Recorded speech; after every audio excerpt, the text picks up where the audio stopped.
Good evening, everyone. My name is Carpo. Whether you're a long-time subscriber or somebody who just randomly found this video searching about gurus, I thought I should give you a little pretext to what this video is all about. I'm not here to dismiss anybody else's ideas, nor am I here to specifically, select and pick out people to pick on. And I made a video prior to this, which was, I consider, my intention video. So I'm not going to waste time getting into the details. If you want to know my intentions behind this, feel free to check it out. I want to give a little background for anybody who doesn't maybe know the channel. And how I do this is, I do my videos freestyle. I've been thinking about this all day. I've been taking notes for a couple days, thoughts I wanted to cover. I've got a piece of paper here. It's like a 14-inch piece of paper that's taped onto my camera so I can glance at it and go down the list because I want to cover everything, but I don't want to be tied down to a text I have to read. So what I'm talking about here is an issue that affects many people, the desire to find out your purpose in life. First off, I'm dressed in my best guru garb here. It's kind of a half joke. I actually wear this jacket like to festivals and stuff, but I am an eccentric dresser. I do tend to dress strange and wear large, strange clothes. And I'm 6'2", and I have a beard, and people tend to, unfortunately for me, sometimes look up to me in the sense that they want to believe that what I'm telling them is some sort of a definite truth. It makes me realize that there are people out there who take advantage of that, is my point. I'm not giving myself some sort of a pat on the back or saying, oh yeah, people think I'm a guru, but rather people do, they know I'm an intelligent human being that's done research and that I'm well-spoken, and so therefore they look to me for advice. The best advice I can give people is to not believe everything they hear, not even from me. The only difference between that and any other teacher who is let's just say somebody who's trying to delude you, is they'd say that, yes, do believe what I say, because it's the one and the only answer. So, I have a little, whoops, I'm wearing my, my holiday garb here. First off, before I go, I have a little list because I'd like to give you, okay, nobody wants to be wrong, okay, so first off, showing respect for all beliefs I think is essential. And if somebody's being harmed by that belief, or they're deluding themselves, that's when it needs to be addressed. And so I think that any guru, any teacher, anybody who's trying to better all people, and do it for the sake of bettering all people, I think that that's a noble effort. If they're promising you enlightenment and truth that only you can obtain through them, that's when you need to run the other way, in my opinion. One of the main things to address here is whether or not the people who are saying these things really believe what they're saying. That is very dependent upon the person. I know that there are many charlatans out there who are trying to lie to you to get your money, or trying to get you into take their classes or buy their junk, their wares, their books, whatever it might be. But there are many people that become blinded by their own belief, and that delusion manifests itself into a solid foundation in their mind that what they believe is real. And psychosis, or delusional states, and schizophrenia have led many people into very intensely religious states, and many people have gained followers because of that. And so I think that this is why it's dangerous and why people need to be aware. One thing to watch out is when arrogance forms, when a person's telling you that you need to abandon your ego, yet when you question them, they're dismissive, or laughing off you as just, you're not there yet. And that's a complete BS. That's one of the oldest tricks in the book that people play. They say, you'll understand one day. Then that means they don't understand most of the time. But I think the best we can do is say, you won't understand one day, just like I don't. Because really, there are more riddles than answers to life, but there are some truths you can find out. And so I don't want to negate the fact that we all need teachers. We all need somebody that can show us a path to at least start out on. And no matter how stubborn and independent you are, you learn from somebody. And that's important to remember. But when a guru starts to look down on others, especially others who aren't of his caliber or in his group, that's when problems start to arise. And this happens quite often. It's like mania, a state of mania to believe in your own illusion. Some of them, I've heard some people address them as guru maniacs, which isn't like guru crazy man, but it is in a way that the people have mania to the extent where they're overly excited and ambitious about what they believe, really have nothing to back it up and don't care, very dismissive of anybody's questions, and that's when to be suspicious. I find an issue with the image of a guru, with the robes, crystals, the whole, you know, the whole demeanor that we, you know, many people consider, and the beard as well. This of course doesn't define somebody who's a teacher or a guru, but it is a trait that I can't just dismiss outright and say, well, a person can wear jeans and a sweater and be a guru. You can, of course, you can be a teacher that way. The question is whether or not it has to do a lot with the psychology of us as individuals and how we perceive the world around us. We tend to revere people who are in robes. So even in India, when somebody's walking around in robes, you know, somebody from the ashrams, and they have their face painted with ash, and they're doing their marches, people will kiss their feet and walk alongside them and pray to them, because people want hope. And when they see somebody who has a demeanor that resonates, wow, this person is confident, you know, radiating confidence, if you will, people will follow. And so I figure it's up to all of us who people, you know, at least listen to or respect in any way, to dismiss people who really believe they have the only answer and the only path, and to let others know that confidence does not equal righteousness. So whether or not you have many fancy terms, I won't go into the I've done ones on the past on New Age, but I'm not going to go into that in this one. This is mainly just the gurus, the romanticizing the Eastern types of religions, Buddhism and Hinduism.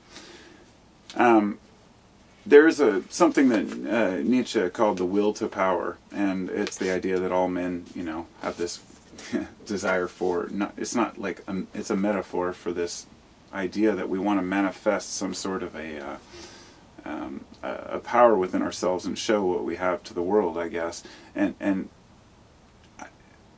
there seems to be a correlation with people being revered and respected, and people being becoming arrogant because of it. It's something I've really made a conscious effort in the past to say, if my channel ever gets a bunch of subscribers, let's say, you know, even I'm almost to 18,000 subscribers, it's like amazing to me. But if I had, let's say, 1 million subscribers, I wouldn't become this arrogant prick that's like, well, fuck you, I have more subscribers than you. But there are a lot of people that think that way.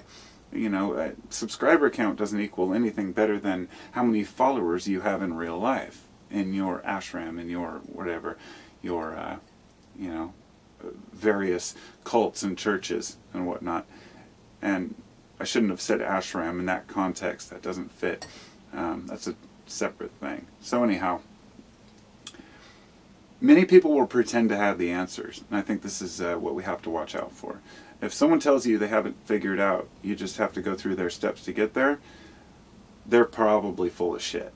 If they tell you that they can only teach you how to better yourself and find your own truth, then they're on the right path, and I find that to be a very valid teaching method, if you will. But when they start to claim magical powers, my question is only why. And by magical powers, I mean something as simple as manifesting money in your life and wealth. It seems to be a major driving factor for a lot of what these people talk about.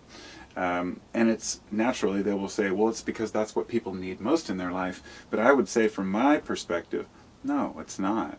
Happiness does not come from wealth. Happiness comes from managing not money, but managing your mind properly. If you manage your mind properly, the money will come if that's what you want.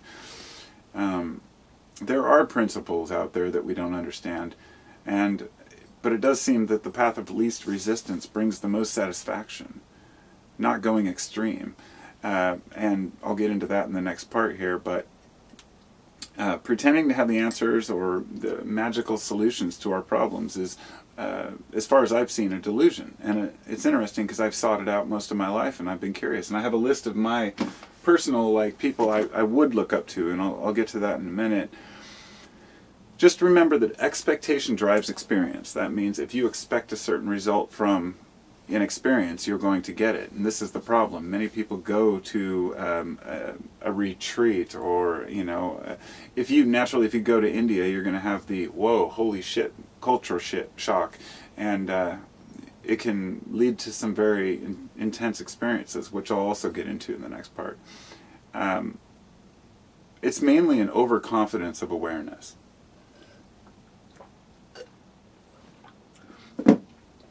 And what I mean by that is when you have been stuck in a certain mindset for so long that you believe it's the right one, you have a confidence you exude that tells people this person is honest. And that's the main point I'd like to make, is that not all gurus and, you know, spiritual leaders are liars. Very few of them are probably liars. Many of them just believe their own delusions. And there's nothing wrong with calling it a delusion if there's no evidence for it being a fact. Now, I won't get into the details and semantics and the argument between science and religion, because I'm open. I'm a very open-minded person. I've studied these things for a long time, and one of my greatest heroes is Ram Dass, who was Richard Alpert. He was he went to India and went through the whole process of getting his own guru, and saw for himself that there's more to it, that some of these people have attained a state of understanding that is very hard to explain in Western terms. And so that's why I don't want to discount an Indian guru who spent his life in meditation to attain some mental state. Sure, I believe it's possible. But whether or not that's applicable to Western way of life or our lives, that remains to be seen. So, there is a psychology of self and knowing your intentions, and I think that we can read that in other people. And I think that's what people read in me and know that I have good intentions and that I mean well, as long as you can read that within the person that you're, learning from. I think that that's a very useful element. But if you question someone and they get not defensive about the answer, but angry at you for even asking the question, there's something to be very cautious about. So I'm going to move on to my next section here, and this is about some of the terms within, say, Eastern mysticism. And the question I have first is, what is a satori versus just an epiphany, or being awake, or awakened, as they say? A satori in Hinduism is an awakening, but it's a brief awakening. It's not a permanent awareness. And it's what we would call an epiphany in the West. And it's something that many of us have experienced, and something that leads us to believe that, oh my gosh, there's more to this whole thing than just, you're born and you die and you have no say, that there's a connection with us to the universe. And once you've experienced that connection to the universe, you can't deny it anymore. And so it just becomes part of you. And sometimes people take this too far. They start making assumptions based on, well, I had one spiritual revelation, and therefore everything else I believe must be true. Let's say you ask God to, help you with something, and God helps you with something, and you're a Christian. You may believe, well, that, legitimizes all the rest of my belief in the Bible. So be it, if that works for you. But it's different when you really analyze each situation independently. But what is this satori? It's an awakening that happens and it's gone. It's like a flash of insight. I've had so many of those, I can't count. But do they lead to anything concrete? I don't know. But could it be a delusion? Yes. Because I've experienced that on psychedelics too. And after processing the experience and having time to say, wait a minute, I've recorded it and written it down and said, oh, later that doesn't make sense anymore. So if it doesn't make sense in this world, in this reality, then what good is it in any other reality, even if you do have an afterlife or another dimension? It's all about what we can utilize here, okay, for now, in my opinion. One recurring thing within Eastern, talk is a fear of the ego, or rather a rejection of the ego. And the idea that the goal is to merge back into the one. To me, that is so insulting to nature. Nature wants to be expressed. This is so obvious. You look and nature is constantly dividing and filling every single niche. If it wanted to be a homogenized blob, then nature would be a fucking bacterial colony, pardon my language. You see what I'm saying? That the variations within nature, that's what nature adores, if anything. If nature is even remotely conscious, it wants to become more complex. The emergence of new life versus the decay of the old, or the chaos, or what you would call, no, I'm not going to get into, you know, thermodynamics and stuff, but it's pretty fascinating, the existence of us at all. And so it's easy to buy into that and believe that what somebody's telling you is, holy shit, some way enlightening truth, if they word it really correctly. So my next one is that, you know, Mahasamadhi. Samadhi would be like a rebirth, an escape from rebirth. The goal of many Buddhists, all Buddhists, would be to escape this life cycle. So you go through this life cycle until you have paid your karmic debt, until you have done what you need to do, and then you move on. I could go on for probably half an hour just on the mathematics of this, because it's something I've thought about so much, but I won't, for your sake and mine. But Mahasamadhi, the idea that we can really leave our body permanently and go to some other place, is no different than the idea that if you look at original sin, look at karma. What is karma? Karma would be the same in Christianity as original sin. The idea that we're paying a karmic debt. So if in this life we suffer, it was something we did in a past life. If in this life we reap the rewards, it may be from something we did in a past life. And to me, I've analyzed it from every side and I would love to believe it, but it's complete escapism. It makes no sense. Do I believe that all of the universe balances itself out eventually in one way or another? Yes. But do I believe each individual human being pays or gains a karmic debt? No, I don't. Because the population has doubled within my lifetime. And where did all this extra souls come from? Where did all this extra karma arrive from? If you trace it back in evolutionary terms, what is the original karma that must be paid and why? So that is an existential debate that's for a completely different time. I won't even go into it.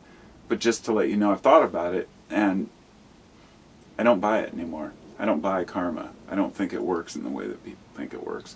So original karma is the same as original sin, in my opinion. One of the things that you'll see, like when people quote Buddha or Siddhartha, they'll talk about, we'll follow Siddhartha's path. I'd say, no, the idea was that we all can become a Buddha. And I say this with all love because I consider Buddhism to be the closest to my own beliefs, and Zen Buddhism even closer. If I had any beliefs, solid beliefs, and I do in a sense, but that's not for this time.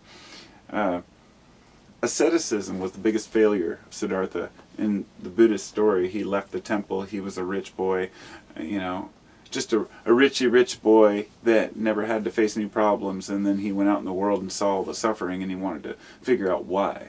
Not necessarily fix it, but figure out why it is the way it is. So instead of seeing the suffering, he goes out and instead of curing all the suffering, or trying to help people, or traveling and healing the sick, he goes and he becomes an ascetic for 7 years, meaning he eats maybe a couple grains of rice a day. And the whole thing is selfish when you really look at it. It took me years to realize this, but he, spent 7 years as an ascetic before he realized it was a stupid thing. And then he walked under a Bodhi tree, sat and meditated, and gained enlightenment. The whole metaphor in that story is that enlightenment is always with us. That we can put ourselves through all this crap, and really all we need to do is just sit down and just be with nature, in my opinion. And so asceticism in a way is a failure of reason. And many of these practices are. They're a failure of reason.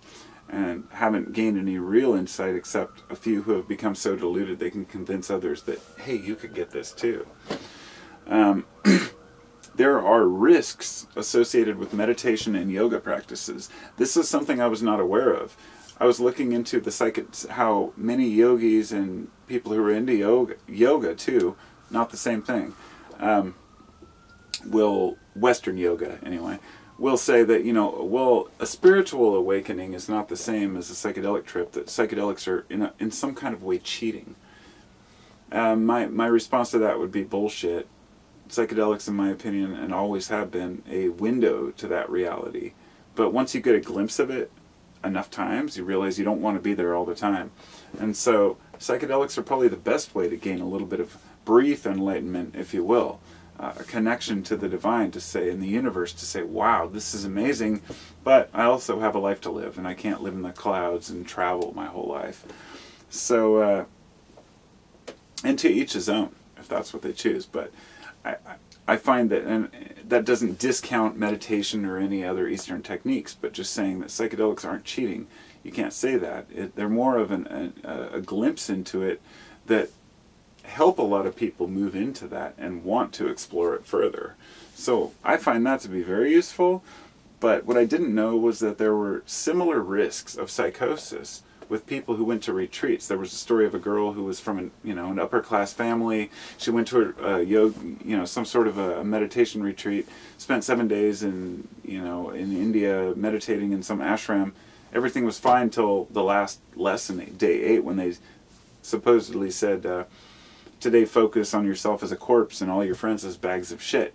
And that's one of the exercises they use to understand death. And I guess that night she wrote a few things in her journal and then climbed up on the roof and jumped off and killed herself. She couldn't hack it. It wasn't her fault or their fault. It was her being thrown from her busy life into this silence. And the way your brain can react to these things, there can be adverse reactions. People have been known to go into these, these spiritual journeys and go. Some people say, well, they had a spiritual breakthrough, and the rest of their life they wandered off and did this and that, and you find out they really wandered into a psychosis. And if it works for them, so be it. But often it doesn't, and people become incapacitated and can't handle themselves. Being crazy is no joke, and there are many different forms of crazy. I'm one of them. We're all a little bit crazy. But there are risks to that as well. There's something that's called it's the romanticizing of new places. And so if a person travels to India or one of these other lands, they may be overwhelmed with the sights. There are several cases of this. Even when people go to Italy and see all the art, they've been known to faint and be hospitalized for, the change of scenery and being taken back in time, if you will. There are two different forms, two different lines of thinking for why people become, let's say, self-professed gurus. And I should say not reason why, but whether or not their enlightenment is real.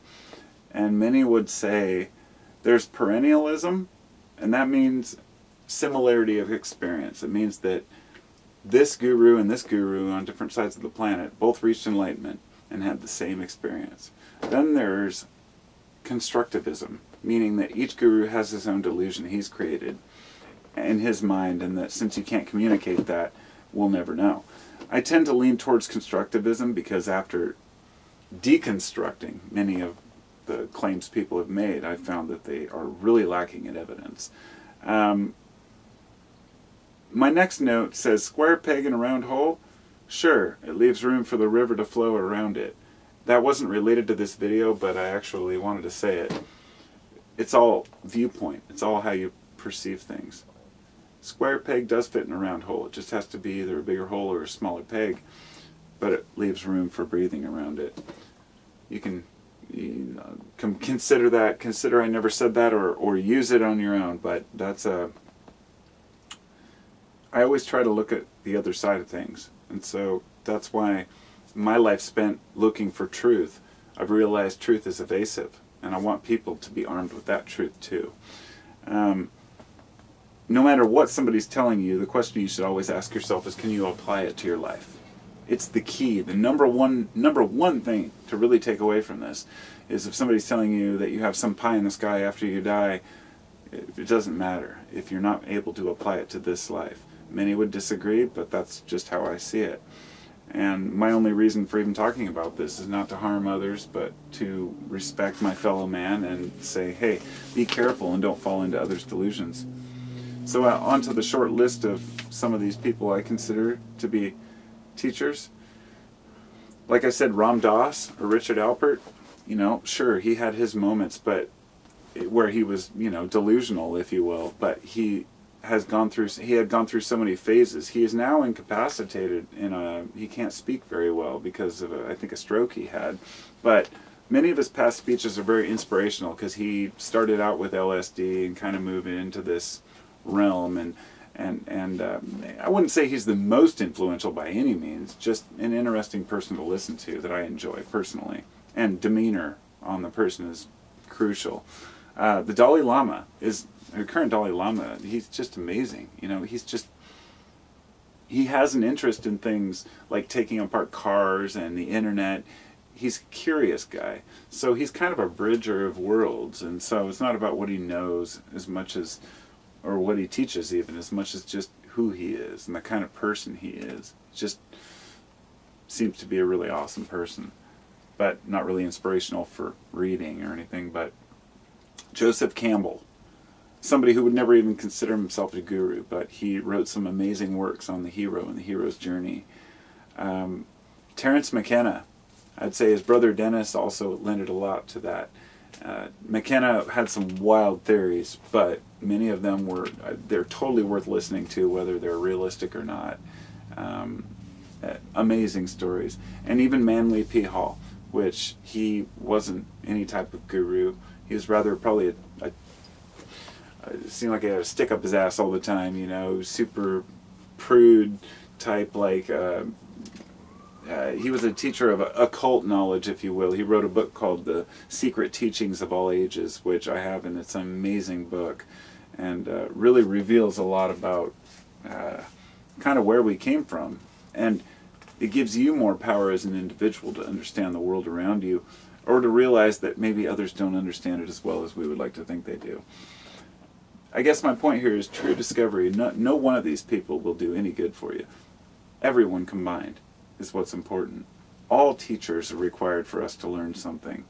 And like I said before, wisdom is just fermented knowledge. You cannot learn any of this overnight. You cannot gain any insight overnight.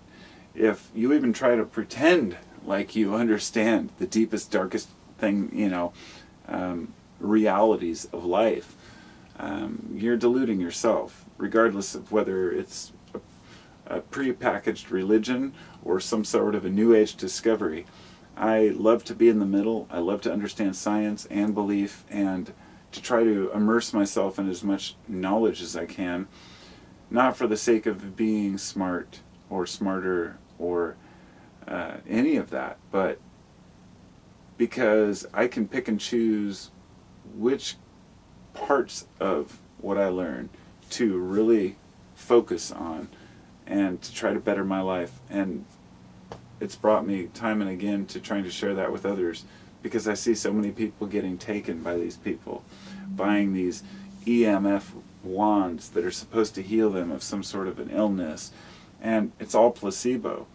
And folks may say, so what? And I say, well, so what? It matters, because if you don't have to pay $5 to somebody to remotely heal you, and you can do it for $5 yourself by walking down to the park or driving down to the park, you know, wouldn't you rather try to make life as easy as possible? Well, that takes time too. So in other words, you have to make one change, see if it works, and then over time convince yourself that these things really work. You can't just say, I believe this and it's true. You have to convince your mind that it's true, and then placebo, or whatever you want to call it, can really begin to take effect. When it comes down to it, we're a product of what we eat and what we think and what we do. And our minds are communicating with our bodies. Our gut has a brain. Our heart has a brain. We are a bacterial creature that is loaded with all different types of living beings. And that means that all of it wants to survive, and all of it wants to better ourselves and feel as good as possible. So let's do that by learning as much as we can from each other, without falling into some trap of some arrogant preacher who's trying to tell you he's got the truth. Peace and love. Talk to y'all soon.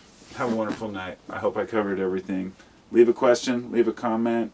If you're so kind and you want to donate to Patreon, info's in the description. And I'll talk to you all later. Have a good evening.